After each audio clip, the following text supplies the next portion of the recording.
I'm Ryan O'Dowd, and you're listening to Ryan's Audiobooks on the Issues Magazine YouTube channel. Today, we're continuing with section 414 of The Omega Seed by Paolo Soleri. Moving on in Book 5, Sacred Spaces.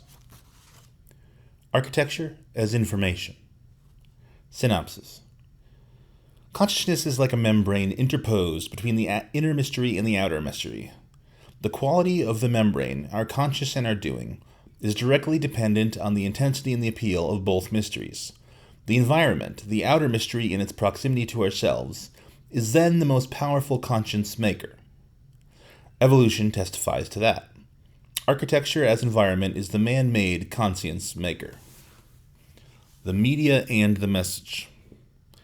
This paper is about information and not communication, because the subject matter, the man-made environment, is a situation where McLuhan's slogan, "The media is the message," applies. Considering a TV set on one side and an edifice or group of edifices and the spaces between them on the other, I would say that only remotely does the TV set media stand for the program, the message it conveys. That is to say, there is not, notwithstanding McLuhan, an unbreakable relationship between the media and the message. Vietnam would have been with us even if the only electronic conveyor of messages had been the radio. For the edifice, or man-made environment, it is a different story. There, the media, the physical structures, are more than mediators between an event and the perceptual system, the person. The mediator becomes the actor, that is to say, it is actually information in and of itself, instead of being a remote presence, a conveyor, like the wire in the telephone, the transistor in the radio, or the picture tube in the TV set. A communication system may be prevented from being an information system by its non-mediatory character. To perceive the taste of an apple is to taste an apple. The apple is then a communication system which is also an information source. An attempt to perceive the taste of an apple through an hour-long TV special would clarify the incapacity of the medium TV to be specifically more than a communication device. As such, it can deliver only that which can be abstracted from the nature of any event and conveyed through the mechanism as information. For the TV, this nature must be visual, not tactile, tasteable, or olfactory. It is oral, through the auxiliary of the sound system, and visual by definition. Therefore, TV is a versatile communication system when an event can be dissected and the abstractions of such dissection can be delivered through either of the two communication channels of sound or sight. TV is, however, remote by the nature of the process of dissection, abstraction, and construction. A manipulative, interpretive, confounding information noise. In a phrase, a remote way of bringing an event to witness. Moreover, since the visual and oral are only two elements of any event, even the visual-oral communication of visual-oral elements suffers crippling limitations from the viewpoint of information. Vietnam again made the point. For 10 years or so, the audiovisual reporting of events did not convey the brutishness and savagery of a cultured society. Ugly pictures and ugly sounds cannot compete with the direct information which is the sufferance participatory and sacrificial in a durational process. As any other technological device, TV is abstractional and simplifying. Abstractional because everything that comes through the tube and the loudspeaker has to be abstracted to be channeled into them. Simplified because the channeling process itself can only be accomplished by a reduction of multiplicity complexity into singularity simplicity.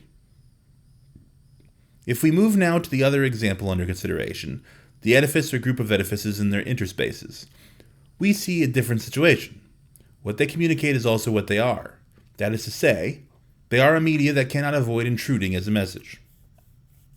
The intrusion is necessary participation in the events that they contain. Shelter, influence, instigate, chastise, and imprint. It helps little to say that in some measure this is also true of the TV. The influence of a communication system cannot obscure the distinction between communication and information, which clearly tells us that TV is itself a new set of information, which happens also to be a communication channel. The ideal TV set is that common denominator homogenizer, that by total self-effacement becomes the magic communication, a mirror of things for which the mirror is totally irrelevant, offering no consolation or resurrection, for instance, for the dying who are projected on the screen. Again, the TV as a communication device is irrelevant to the taste of an apple. It might be relevant to the understanding of the apple. It is not even ever relevant to the nature of the apple. If it were, it would imply that the apple could only be real with the advent of TV. It must be said that a certain event or chain of events can fully become reality only when their staging and content are concretely co-present and acting one upon the other, as is true in the environmental field. The ideal man-made environment is a powerful presence, which itself acts upon the actors it shelters. Thus, although it has a purpose as a communication system, it has an even greater purpose as an information context. Man and his ancestry. Contemporary man technologizes himself to death and then rushes to those sacred places and spaces where he can remotely observe a different man through some of the physical things he has left behind or ahead. The different man, his ancestor, is the man of toil, slavery, heroism, idolatry, and faith. For each contemporary wanderer going into the wilderness, there are 1,000 pilgrims going to the places of man. Even at his young evolutionary stage of the human species, the return to man is stronger than the return to nature. Already at this very early age of civilization there is, between man and pristine nature, the man of history whose call is at times nothing more than the crumbling stones and miserable shards of some historic and prehistoric garbage heaps. One can say that in the most instances, cities would grow vertically above successive layers of litter and waste, the byproducts of civilized man. Beyond the ruins of his continuing hubris, documented in the remains of his cities, man has been reaching for Surman in an effort to hold at bay and tame the fury of the non-living universe. He must remind himself, and since life is the exception to the rule being non-life in the physical universe, he is perched precariously on a tenuous limb surrounded by nothingness. His gods care, or so he thinks, for his tottering through the construction of the history of his being. Contemporary man avidly seeks the remaining documents, which will communicate to him information on such construction. On this journey through history, the journey contemporary man seeks to re-experience in all his pilgrimages, man manipulates the physical world and produces all sorts of wares, small and large, private and public, lasting and ephemeral, humble and flamboyant, functional and symbolic. Those physical things make up the nest where his children learn what is normal or not, what is peer grooming or not, what is customary or not, what is useful or not, what is respectable or not. The adult of the child adult molds himself by molding the physical environment, and his matrix closely fits the physical matrix he inherited and the one he himself is altering by his being and doing. The physical continuum. This physical world is the world of objectified information in which we are immersed as an all-enveloping continuum, a continuum sensitive to our responses as much as we are sensitive to its challenges. This sensitive continuum is only that cortex of the physical universe which is closed to man, and it does not contradict the maximal indifference or hostility of the total universe toward life. It might help to see the importance of this if we can understand or remember that information does not necessarily have a one-to-one relationship of words and concept to brain and attention, but is tied to the ebb and flow of the continuum that permeates, even if only skin-deep, the surface of the earth. We are, as any living thing is, under a constant assault of information, a limited part of which is verbalized and abstracted to reinform the importance of this enveloping environmental sensitization, or occasionally desensitization. Sensual man. One might want to reinforce this observation by adding that the most valid recollections of past information do not come via conceptualizations but via odors, tastes, sounds, light, and settings. Most of us have felt the poignant quasi-reincarnation of a past moment, triggered by a familiar and perhaps not too pleasant smell. An olfactory datum triggers an avalanche of information, well forgotten but neatly stored away in the helix of memory. In fact, what comes upon us is not objective information, but the subjective emotion which shrouded a past event. The physical milieu, then, is a formidable teacher, a significant molder of ourselves, the sensuous receivers, intensifiers, transformers, transmitters. It does not simply inform us, it reaffirms our identity by the coordination and mediation of our being with our becoming. Therefore, the state of being, solicited by the information load of the physical milieu, is constantly stretched in the dynamics of becoming. That, by the way, is why we all agree on the evil nature of the squalid environment, where the cruelty of man is made forceful by the brutality of bricks and wood, stone and asphalt, litter and bareness, all organized to make bleak spaces anticipatory of bleak lives. There are two ways in which we transform nature: producing a totally man-ordered environment and therefore causing ourselves to be globally informed in specifically environmental ways that are not customarily called natural. Man the farmer. One way is agriculture. Immense sections of every continent, excluding perhaps Latin America, Australia, and Siberia, are physically restructured so as to present a surface which is only remotely similar to what it was in the past. To understand the scale of the transformation, one could try to imagine Europe as it might have been before the appearance of large human settlements, a cross between the Amazonian forest and the Wyoming prairies, compared to the Europe of today. If one looks for mass information in its compelling and lasting results, one cannot fail to see the difference in the respective impact of the two modes. The early wilderness and the tamed landscape. In both cases, it's a kind of information whose pervasiveness itself makes it difficult to be conscious of, as the liquid medium of water goes unnoticed by the fish. Although it is responsible for their morphology and existence, so it is for the information envelope, which invests and molds man, from his ancestral childhood, man the hunter or man the farmer. It is the sine qua non of his existence and his relatedness with nature. A relatedness so tightly woven between the two as to work as much on the instinctual as on the intellectual areas of consciousness.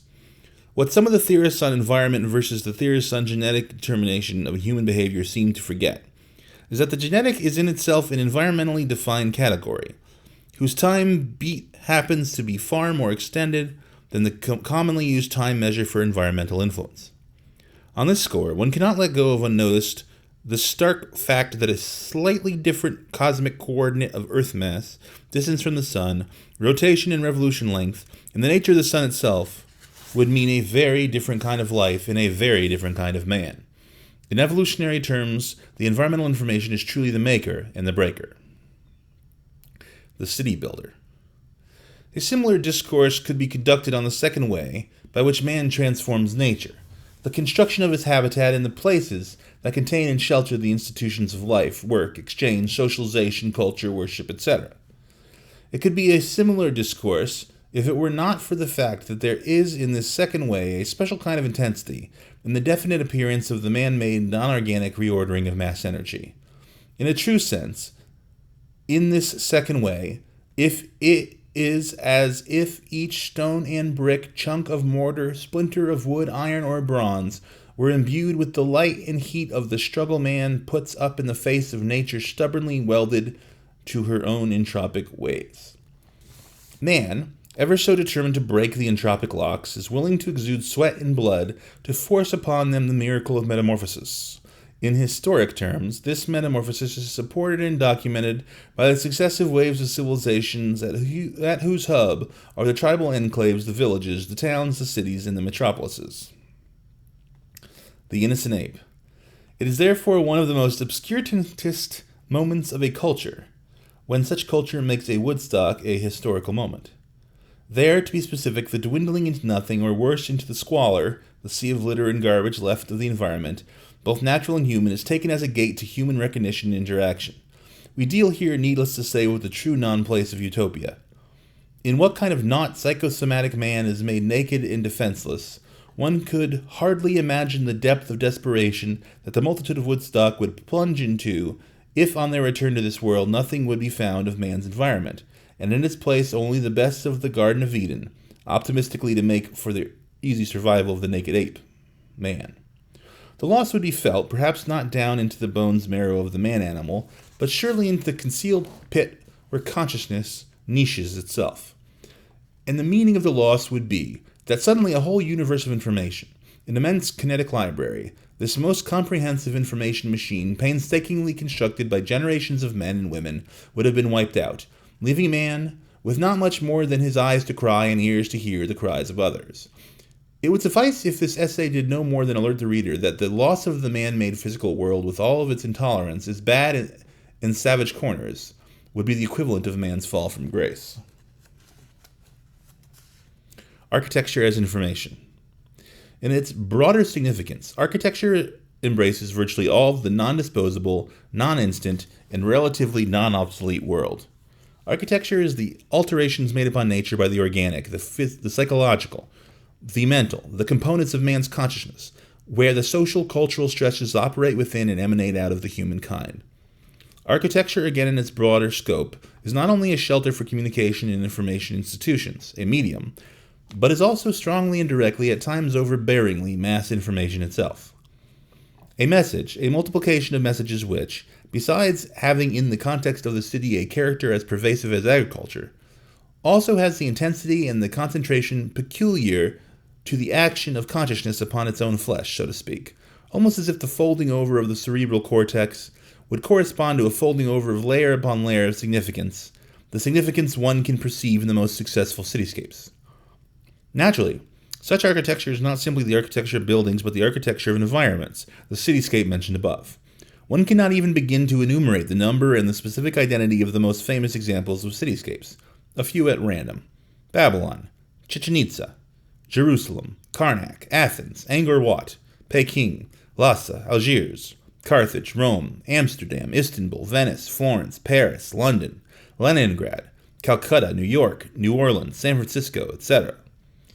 And there is the even more numerous group of smaller cities, and then the smaller towns, villages, and enclaves. For each of them there is a unique ethos that reflects the spirit of the inhabitants. History has been made and changed by them. What of the future?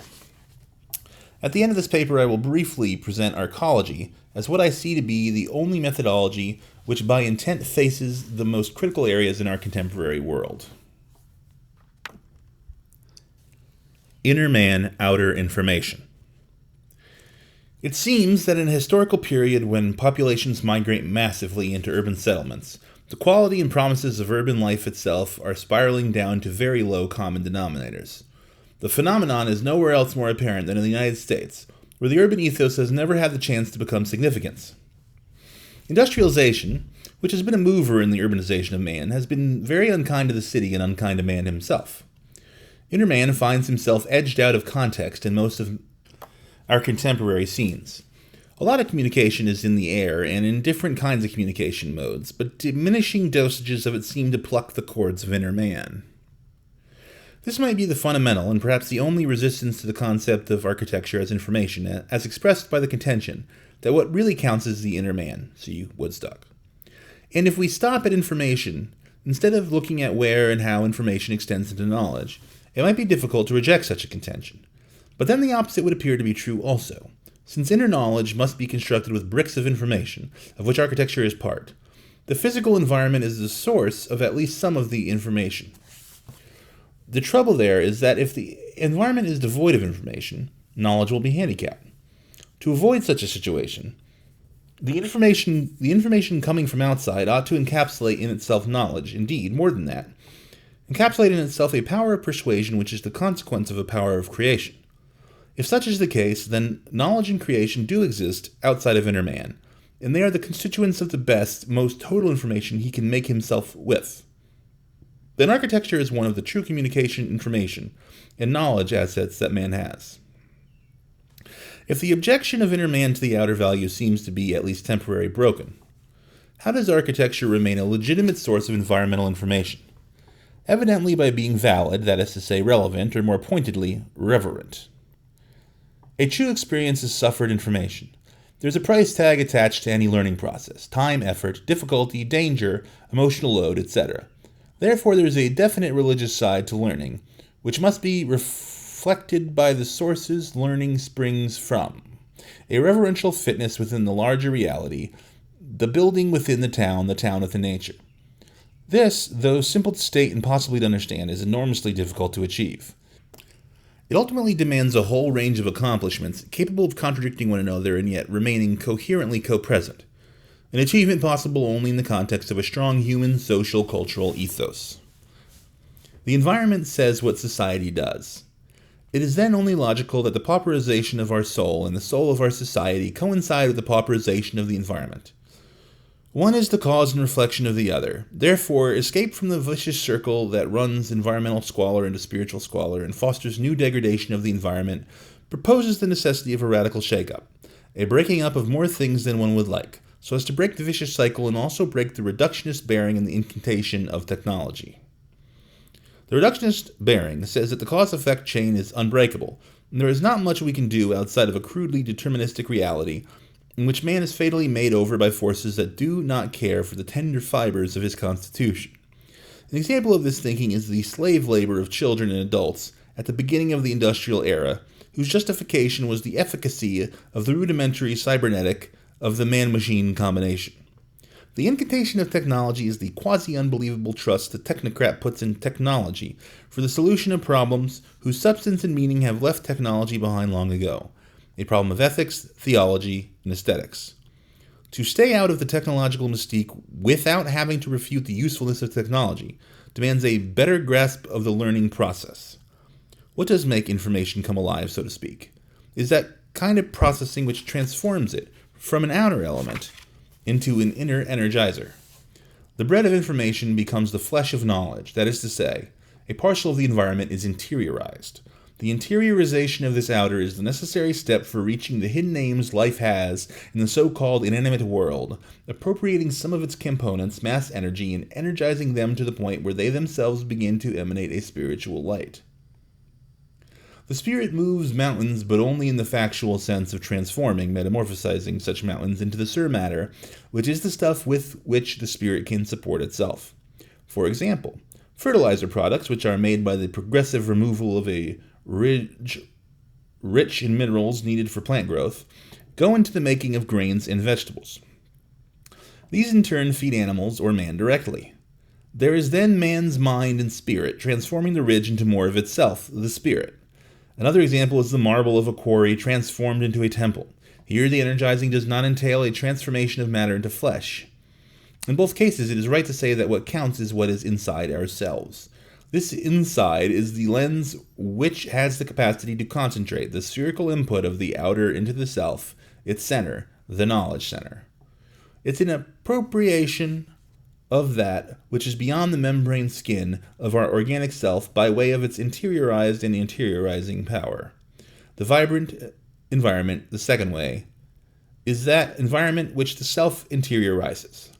The process, ultimately both ways, sees information become flesh and blood, knowledge and conceptual, though not necessarily conscious knowledge, something closer to an instinctual wisdom. Thus concludes section 414 of The Omega Seed by Paolo Soleri. We are working in Book 5, Sacred Spaces, the chapter Architecture as Information, and tomorrow we'll continue with 415, also Sacred Spaces, also Architecture as Information. I will see you then. Alam.